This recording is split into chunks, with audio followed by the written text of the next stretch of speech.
से ज़्यादा वोटिंग हो और फिर संजय भाव दीना पाटिल को हम लोग जिताने की कोशिश करेंगे और उनका जीतना भी चाहिए। हमारे और ज़्यादा से ज़्यादा इस इलाके में पढ़ेंगे और संजय भाव दीना पाटिल जो एक सेकुलर जहनियत का हामिल है और उद्धव जी ठाकरे जो कोविड में और तमाम ऐसे गंभीर हालात में इंसानियत का सबूत दिया है, हम उनके साथ शाना बशाना खड़े हुए हैं और वोट ज़्यादा से ज़्यादा हम देंगे, ऐसी उम्मीद है।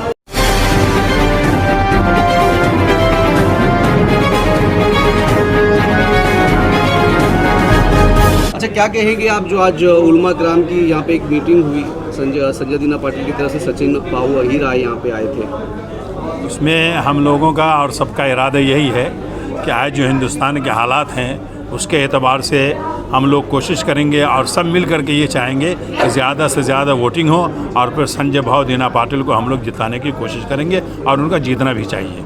ये हम कम्युनिटी में तो सर ऐसा देखा गया कि लोग बहुत लेट तक निकलते जब जाते तो नहीं, इस दफ़ा का माहौल कुछ और है। आप पूरे मुस्लिम कम्युनिटी का पूरे हिंदुस्तान में जायज़ा ले लीजिए, इस दफ़ा का माहौल कुछ और है और लोग तन मन धन से जो है वो इस बात पे आमादा है कि किसी भी तरीके से जो इंडिया इंतहाद को क्या कहते हैं कि उम्मीदवार को जिताना है और इंशाअल्लाह उम्मीद ही नहीं बल्कि यकीन है कि यहाँ से संजय दीना पाटिल ज़रूर कामयाब होंगे। क्या कहना चाहेंगे? ये कहना चाहेंगे अपने लोगों से हम जो है दरख्वास्त करेंगे कि 20 तारीख को भरपूर वोट के लिए निकलें, दूसरों को भी लेके जाएं और ये एक बड़ी ज़िम्मेदारी समझें क्योंकि इसी पर जो है हमारे आने वाला वक्त का फ़ैसला है। और हम लोग जो है वोट नहीं डालते थे पहले, लेकिन इस बार जो बेदारी नज़र आ रही है हमारे उलमा की जो इत्तिहाद की वजह से, और जो शिवसेना पार्टी ने इससे पहले जो 2.5 साल में मुसलमानों के लिए या आवाम इंसानियत के लिए जो काम किया उस बुनियाद पे भी जो है बेदारी है, तो हम भरपूर वोट देंगे, दूसरों को भी साथ में लेके जाएंगे इंशाल्लाह। मुस्लिम कम्युनिटी के पास एक मस्जिद है जहाँ से अनाउंसमेंट किया जा सकता है, मुस्लिम कम्युनिटी को बेदार यानी कि जगाया जा सकता है, लेकिन वोट का परसेंटेज हमेशा से ही गोवंडी के इस क्षेत्र में कम रहता है। इस बार ऐसी कोई चीज़ें की है कि लोग जागरूक हो उसके ऊपर? हर मस्जिद से जो है जुमा के बयान में ऐलान तो हो रहा है, लास्ट का आखिर का जो 10 मिनट होता है वोट की अहमियत पर बताया जाता है, लेकिन अक्सर क्या होता है कि डॉक्यूमेंट्स वगैरह हमारे वो मामला सही नहीं होते हैं और ये इलेक्शन के वक्त तो ऐसा भी होगा कि ज़्यादातर लोग गांव जा चुके हैं, तो ये भी मसला है। लेकिन कोई बात नहीं, जो लोग मौजूद हैं वो भरपूर वोट डालेंगे और मसाजिद से ऐलान हो रहे हैं, डोर टू डोर भी जाकर हम लोग जो है इसका प्रचार कर रहे हैं और आवाम में भी हम लोग जो है नाउम्मीद नहीं है, बेदारी चालू है, रहेगी इंशाल्लाह। जिस तरह हजरत मनसे द्वारा एक उलमा कराम पे एक तंज किया गया कि फतवा वो देते हैं, फतवा हम देंगे, कहीं ना कहीं ये डिवाइड एंड रूल का पॉलिसी जो अपनाई जा रही है इलेक्शन के टाइम पे, इस संदर्भ में आप क्या कहना चाहेंगे? वो असल में ना फतवा क्या था वो समझे ही नहीं ना। फतवे की एक अहमियत होती है, मुफ्ती देता है, मुफ्ती के लिए बहुत काबिल और बहुत ज़्यादा पढ़ा लिखा होना और वो जो है सर्टिफाइड होता है। अब हर कोई बोले मैं फ़तवा दूंगा तो फिर वो जहालत में और उसके फतवे में फ़र्क होता है। बेशक। तो कोई कुछ भी बोले फ़तवा मैं भी दूंगा, तो आवाम जानती है कि कौन फतवा दे रहा है, किसको कबूल करना चाहिए और कौन बकवास कर रहा है, तो उसके हम लोग कान नहीं धरते कि कोई भी बोले। इलेक्शन से पहले इलेक्शन के वक्त जो है आचार्य कॉलेज में हिजाब का मसला उठा है, इस पर क्या कहेंगे? हिजाब का जो मसला है ना, ये सिर्फ इलेक्शन के वक्त नहीं है। आप देखिए ना तो कुछ ना कुछ कहीं ना कहीं होते रहता है, हिजाब का मसला हो या फिर ऐसे मामलात हो, तो ये भी एक सियासी हथकंडा है कि जो है मुसलमान जो है एक उसमें आ जाए, जज्बात में आ जाए और फिर कोई ऐसा कदम करें कि ताकि जो है सारे वोट एक तरफ हमारे जमा हो जाए, तो ये हथकंडा है। और फिर दूसरी बात ये है कि ये इस कॉलेज का हमेशा का मसला रहा है कि हिजाब के ताल्लुक जारी तो नहीं किया, क्या चीज़ बता रहे आप हिजाब नहीं, मुस्लिम समाज फतवा मैंने बताया कि हमारे दरमियान फतवा बहुत ज़्यादा दीनी उलूम में जो ज़्यादा एक्सपर्ट होते हैं, जो सर्टिफाइड होते हैं, मुफ्ती वही फतवा देते हैं। अगर मैं और आप है ना या आम लोग जो खड़े मैं फतवा दे रहा हूँ तो उसकी ना बड़ बकवास है, वो फतवा नहीं है। तो मुस्लिम समाज के मुफ्तियान फतवा देते हैं तो वक्त की मुनासिबत से देते हैं। सर, क्या कहेंगे आप डॉक्टर साहब के, आप काफ़ी पुराने हैं यहाँ पे, काफ़ी जाने माने आपको लोग जानते हैं, कैसे लोगों को जागरूक करेंगे आप वोट के लिए? लोगों में जागृति पैदा करने के लिए तमाम उलमा कराम का इत्तेहाद इस बात की ज़मानत है कि हर मकतब फ़िक्र के उलमा कराम, हर मसलक के उलमा कराम इकट्ठा होकर एकजुट होकर लोगों के अंदर वोट देने की जो बेदारी है वो पैदा की जा रही है और लोगों से अपील की जा रही है और यहाँ तक कि मस्जिदों में भी ऐलान किया जा रहा है कि घर घर जाकर लोगों को जागृति पैदा करना कि वोट डालना हमारा शरई हक है, जमहूरी हक है। लोगों तक ये बातें पहुँचाने के जो उलमाए कराम ने इकट्ठा होकर आज जो तमाम मकतबे फ़िक्र के लोग जमा हुए हैं, मैं उनको मुबारकबादी देता हूँ। और आतिश भाई के भाई हफीज़ अकमल साहब ने जो ये कदम उठाया है, ये काबिल तारीफ़ है।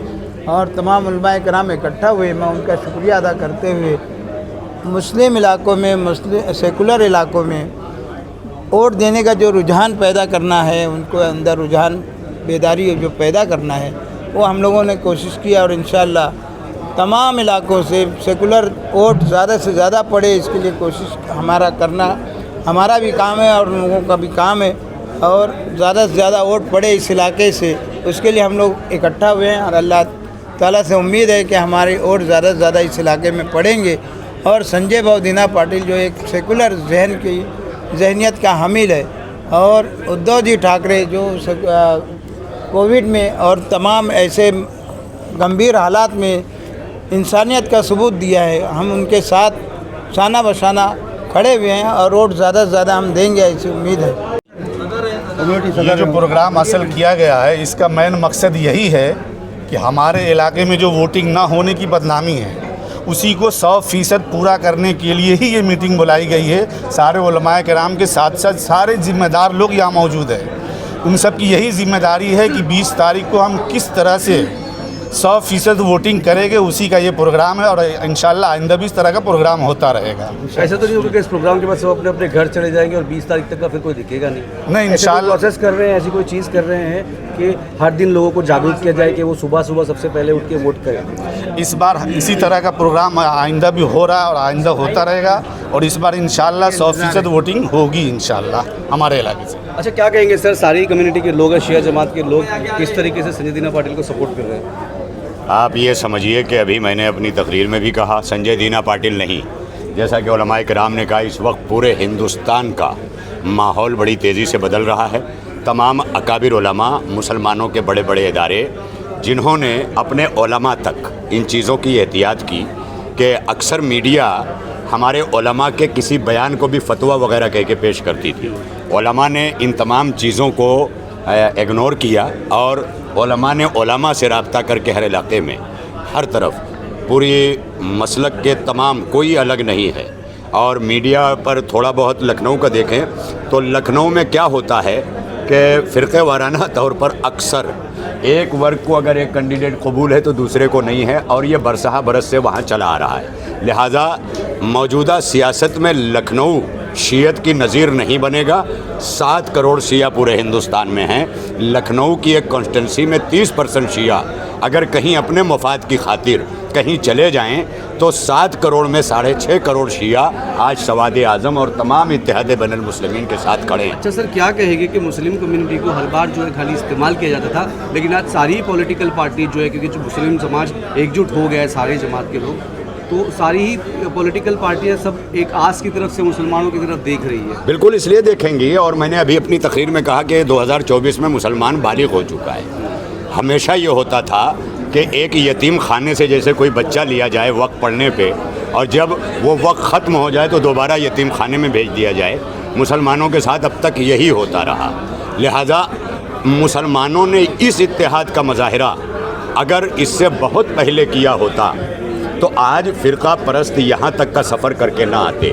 फिर भी देर आयत दुरुस्त आयत। अब यहाँ से मुसलमान जाग चुका है, बेदार हो चुका है, और संविधान पर यकीन रखने वालों के साथ मुसलमान इसलिए खड़ा हुआ है कि वो भी भारत में रुका ही इसलिए कि उसे यहाँ के कानून पर यकीन था।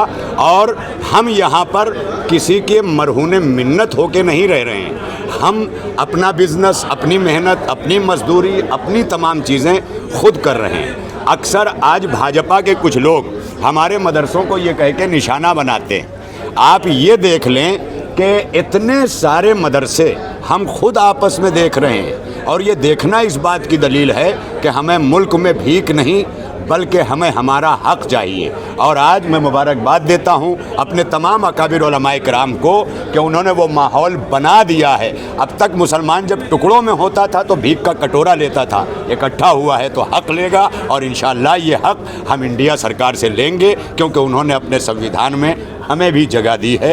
एक तरफ इंडिया इत्तेहाद ने हमें जगह दी है अपने मैनिफेस्टो में, और एक तरफ मुल्क का वज़ीर आज़म हमें निशाना बना रहा है। लिहाजा निशाना बनाने वाले को ये उम्मीद नहीं करनी चाहिए कि हम उनके साथ जाएंगे। सर, शिया कम्युनिटी से कैसे अपील करेंगे आप वोट के? मैं पूरे तमाम शिया जमातें यहाँ खड़ी हुई हैं। गोंडी शिया इस्ना शी जमात, हमारे यहाँ जुमा होता है जहाँ, वहाँ के ज़िम्मेदारान यहाँ खड़े हुए हैं, दीगर हैं। 41 नंबर में बहुत बड़ा वो है, उसमें मासूम भाई हैं। ये पीछे जो है वो शिया समाज का इमाम बाड़ा है, तस्कीन फ़ातिमा, और शिवाजी नगर से जाफरिया से प्यारे भाई और दीगर नुमाइंदे। यानी यहाँ इस वक्त अवाम में भी और उलमा में भी सबकी नुमाइंदगी मौजूद है। और यही अपील करते हैं कि जहाँ भी शिया हो वो शिया बन के नहीं, मुसलमान बन कर के इस वक्त मुल्क के साथ, मुसलमानों के साथ खड़ा रहे।